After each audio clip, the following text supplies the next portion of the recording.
বর্ষার প্রাক্কালে অজয় নদীর গতিপথ পরিবর্তন হওয়ার আশঙ্কা।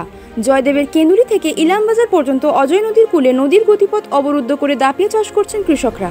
প্রশাসনের নাগালের থেকেও হেলদোল নেই প্রশাসনের। অজয় চরে তৈরি হচ্ছে হরেক রকমের ফসল। পরিবেশবিদরা বলছেন এইভাবে অজয় চরের চাষাবাদ হতে থাকলে নদীর গতিপথ পরিবর্তন হওয়ার আশঙ্কা রয়েছে। ফলে পরিবেশের একটা বিরাট প্রভাব পড়বে নদীর ঢুকলে বসবাসকারী ব্যক্তিদের ওপর। নদীর চরে উৎপন্ন ফসল বাজারে কিছুটা চাহিদা পূরণ করলেও এ ধরনের চাষাবাদ কিন্তু সম্পূর্ণভাবে বেআইনি। তাতেও চলছে বুক ফুলিয়ে চাষাবাদ। প্রশাসনের কর্ণকুহরে খবর পৌঁছালেও ব্যবস্থা নেবার সাহসটুকু পর্যন্ত দেখায়নি কোনোদিন। ফলে নদী যে কোনো সময় তার গতিপথ পরিবর্তন করতে পারে।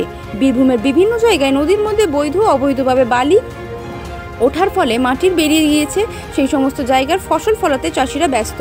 কয়েকজন চাষির সাথে কথা বলে আমাদের সাংবাদিকরা জানতে পারেন, গরিব চাষিরা ভূমিহীন বলে এই নদীর চরে তারা চাষ করে দিন যাপন করেন, কিন্তু এটা সম্পূর্ণ বেআইনি জেনেও পেটের দায়ে তাদের চাষ করতে হচ্ছে বলে জানা যায়। তবে পরিবেশবিদ্যা আর প্রশাসন কোনোভাবে এটা ব্যবস্থা নেই।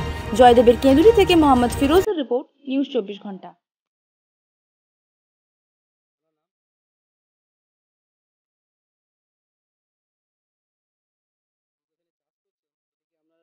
জমি না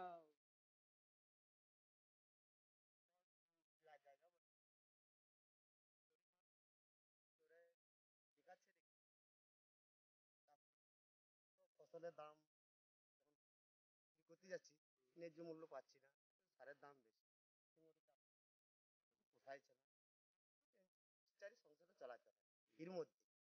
হ্যাঁ, খুব কষ্টের মধ্যে, তাছাড়া কি করবো? বেকার। তাহলে আপনি এখানে যে চাষ করছেন, আহ, আহ, কাউকে কিছু জানিয়েছেন? মানে আপনার তো জমি এটা নয়, হ্যাঁ, মানে এটা তো নদী, হ্যাঁ, ঠিক আছে? হ্যাঁ, নদী হচ্ছে সরকারি জিনিস। হ্যাঁ। এই বিষয়ে আমি কি বলবো? এই বিষয়ে বলতে কি, ধরুন আমি তো একা চাষ করছি না, 10-15 জন চাষ করছি, আর নদীর চর পড়ে রয়েছে, তাই অনেক বেকার আমার মতন চাষ করছি। আমিও করছি,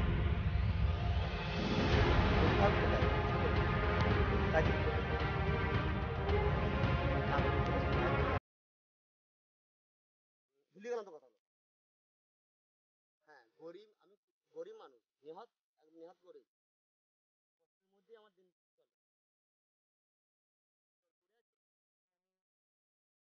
এখানে চাষবাস করি, আমার মতো অনেকজনা করে।